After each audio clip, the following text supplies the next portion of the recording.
Okay, guys, it's like, is it time for a new foundation? It's giving orangey. It's giving kind of orangey. Anyway, now I can't really focus on the video because I feel like my foundation looks so orange. Now I'm headed to Sephora. Now we're headed to Sephora. That's where we're headed, because I'm not gonna be able to do this. But I'm sitting here and I'm thinking about money, right? I need to get my nail. I need to fix my nails, but that's not the point. And I thought he was a brother. Okay, but anyway, if anybody talks to me for a long period of time, you know I'm always going to be like, oh, that's not that much. And it'll be like $250,000 or it'll be like $10,000. Like, and the reason why I feel like I've been cultivated in that space to not see large sums of money as just exuberant amounts of money, because one, I'm going to be able to manage large sums of money and not be overwhelmed.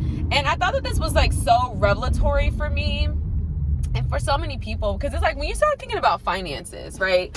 A lot of times the way we spend money is because we feel like we can't manage the money. We feel like we can't manage the money. We feel like we can't handle the money. So our attitude is like, let me just get rid of it. Let's just get rid of it. I got $250,000. I'm sitting on $500,000. Let me just get rid of it. Let me just spend it. Let me just buy this most expensive thing. I believe that this is the psychology behind, or one of the motivating psychologies behind a lot of athletes, a lot of entertainers, and a lot of entrepreneurs that are coming up today, right? I know for me, when I got a loan, a small business loan for my first business, which was me being a writer, you know, I was developing my website. I was, you know, investing in like merchandise and things like that. It was like, because I had got this loan for this money and I didn't know how to manage it, right? It was almost $5,000, right? $4,500.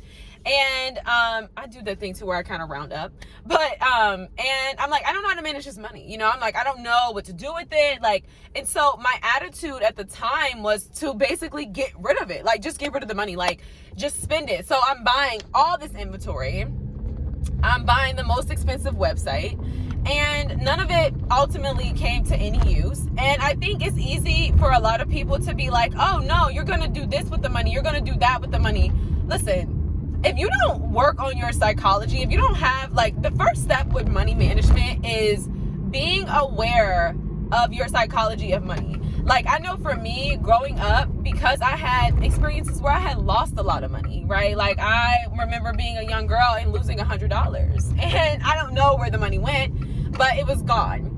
I used to lose a lot of money a lot as a young child, and I always did have money in my pockets, you know, thank God to my shout out to my family, you know, but I did always have like $40, you know, my grandmother, grandparents, you know, aunts, well, mostly my grandparents, well, my grandmother, but, you know, giving you money and stuff like that. And so you have to think about those early childhood experiences. So for me, I was losing a lot of money, and then I would get older.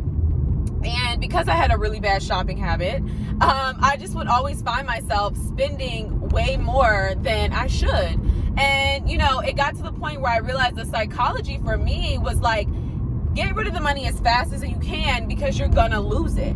So for me, now that I'm at this place where I'm like, okay, let's look at how much things actually cost. Because I think that one of the myths in regards to like wealth building or money management, I'm gonna say money management because, you know, your girl is new to finance, so we're not gonna be too crazy and be like wealth building. We're not there yet.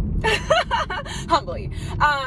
But when you start thinking about, you know, you start thinking about money management, and it's like, if you are someone like, so in regards to like wealth building, financial content, all this other stuff, the attitude is always, don't look at the price, right? If you want to manifest the money, don't look at the price. If you want to be wealthy, if you want to be successful, don't look at the price.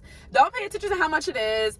Just swipe your card, spend the money. You counting all the totals and things like that. That's not how rich people live, and it's not true, you know? So that's the first thing. Look at the prices. And so now that I start looking at prices and I'm understanding money and what it takes to go in and what it takes to go out, I'm like, okay, yeah, 10 grand is really not a lot of money. Like, depending on what it is that you're buying, I think that it depends, again, on the context, right? 10 grand for small business loan, that depends on the business, but that's not really a lot.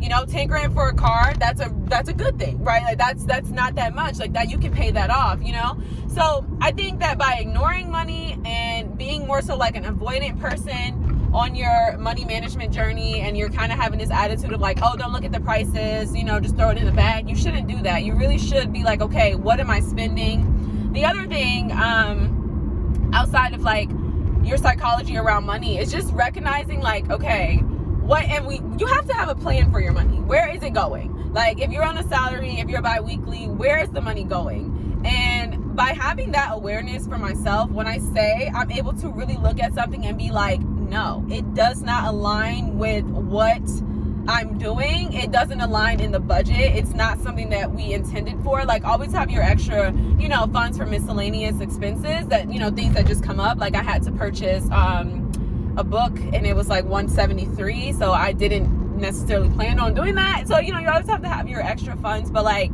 know where the money is going, whether that's vacation, whatever. And a lot of times it is going to be long term. Like it is going to be something long term. Like it's either, whether that's your savings, you know where your money is going, because otherwise you will find yourself in Target consistently. And though it's cute to go to Target and like spend your money at Target, if you are really trying to come out of being in debt and you are getting serious about your finances, living that life, it's not cute. It's not cute. Like it's not a vibe, you know? And it's not that you can't afford it, but it's like, you have to realize for every time you say yes to something, you're saying no to something else. And depending on where you want to be in your life, you really have to ask yourself, like, am I going to be where I want to be? And, you know, just this kind of like sidebar, like, you know, a lot of content creators, a lot of people are doing deep dives right now, which I love. You know, I would consider myself to be pretty analytical as well. I think that it was very much divine for me to be growing up in this era and like being on YouTube at this time. But a lot of people are starting to debunk Black excellence. And this to me is something that is a little alarming, not because I'm in my side part corporate tea, you know, giving you guys 90s knee along. That's not really what I'm saying. I'm more so saying in the sense of like, you have to understand what you're really communicating, right? And for anybody who kind of jumps on this bandwagon and you're deciding to drop out of school, you're deciding to not go for that job, or you're deciding whatever, I want you to get off a line. I want you to get offline. I want you to look at the world around you, right? You have to understand that in the complexities of the internet, you only get a facade, a very much a fraction of a person's life. So you don't know their true story. There are very much some people who can pretty much debunk Black excellence and live a life of mediocrity. They can live a life where they don't really want to, you know, achieve more or be more, or they can live a life of very minimal means and make do. Some people, that's all they know. And this is not to fault them. This is not to weaponize people's upbringing. This is not to weaponize poverty. This is not to weaponize inequality in terms of opportunities, whether that be educational, environmental, and just overall exposure. But this is to say, if you are someone who cannot live that type of lifestyle, if you are someone who wants more, you should probably go after it. You know what I mean? So I don't know. I think for me, I'm noticing that there's kind of like this culture where Black people are really starting to get very content and comfortable with tearing one another down, to the extent of, if somebody's making it, if someone's doing something great, let's kind of knock them off this pedestal. You know, let's tear them down. Let's see the rise and fall. And I don't really know why that is, but actually, yes, I do. It's because we debunk Black excellence, because we don't think it's possible for us, because many of us grow very comfortable in the lifestyle of lack. Anybody who breaks outside of that, unfortunately, is then pedestalized, right? Regardless if it's an entertainer, regardless of whoever it is, that person then becomes pedestalized. That person, regardless of their intentions, regardless of their heart for the community, regardless of their good deeds and their giving back, right, their philanthropy, they are then pedestalized. And they become the ones who speak on behalf of all of us. And it's because we're so content with like keeping everybody at bay level. So all I'm saying that to say is like, realize the complexities of Blackness, understand the war within, right? Understand the war within. Don't let that go over your head. And just realize, like, if you can live that life, then live it. You know, I'm here for it. And nobody knows where we're going to be, but I think to say don't try, and I think to have this attitude where we, you know, marginalize career opportunities, and we're like, don't go after this and don't do that and da da da da da. I don't really know what is the agenda. Like, what is it to say? What, live a very sedentary life? Like, what are we really communicating here? You know? And so, I don't know. I think if you're in the real world, like I said, you're watching this, you're a real person, you clearly have a heartbeat. Do yourself a favor and enjoy the content, but always tap in with your reality and always be very real with yourself. And if you play yourself on behalf of other people because you think that you found yourself a community and that these people are going to somehow pay your bills, you played yourself. And, you know, in the words of my father, the only person who's going to lose here is you. So that's, again, you know, take it how you will. I think that's going to be misconstrued on a lot of people, because I think that right now, in terms of Black excellence, there are a lot of people who are in this one track way regarding it. And again, I think that that is mostly just due to commentary, right? Like, we get to this place where we're building communities, but sometimes I feel like it can kind of be lost on us in terms of groupthink. And it's like, no, you know? So I don't know. I think it just all depends. I understand privilege. This isn't the video for privilege. This isn't the video to talk about the racial disparities or economic disparities or household. It's like, this isn't that video. Like, that's not at all what I'm saying or doing. But what I am saying is that I'm about to go in Sephora and get me some new foundation. And I talk about shopping, but you know, yeah.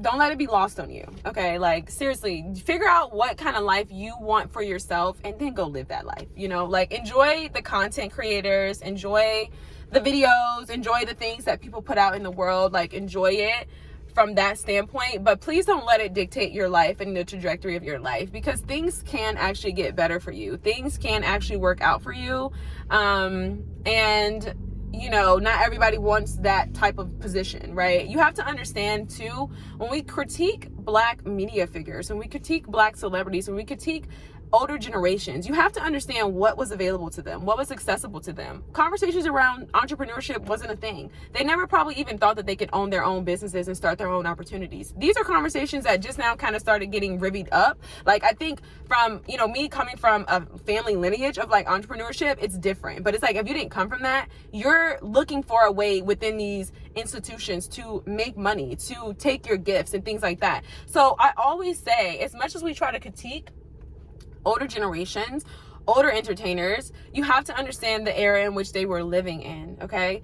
Information technology, this is all new, and we've got it really good. And this is why I really do deeply empathize with so many elders in terms of like the jealousy that they feel for Gen Z, because it's true. We're living in such revolutionary times. Like, no one else has had this level of information. No one else has had this ability. I mean, you can literally go online today and figure out how to parent, how to self-care, how to calm yourself down after a long, stressful day, how to navigate tough conversations with your spouse. Like, we're living in such a different time. So I'm always compassionate when they come out and they share their stories. But I think because of the social media being this kind of space where we're all like in this cohesive cohort, it gets lost on us. Everybody's story gets lost on us because everyone is like, there's so much transcendental, like it's so much going on that I think that everyone's just like, okay, let me tell my story. Let me tell my truth, okay? But it's like, it's all like, it's not the same. It's not the same. We're not having the same experiences, okay? So do what you will with that. But that's just a little tip on like finance and, you know, what I've learned. And I'm going to continue to always share more about what I'm learning and what has helped me. But yeah, I hope you guys enjoyed the video.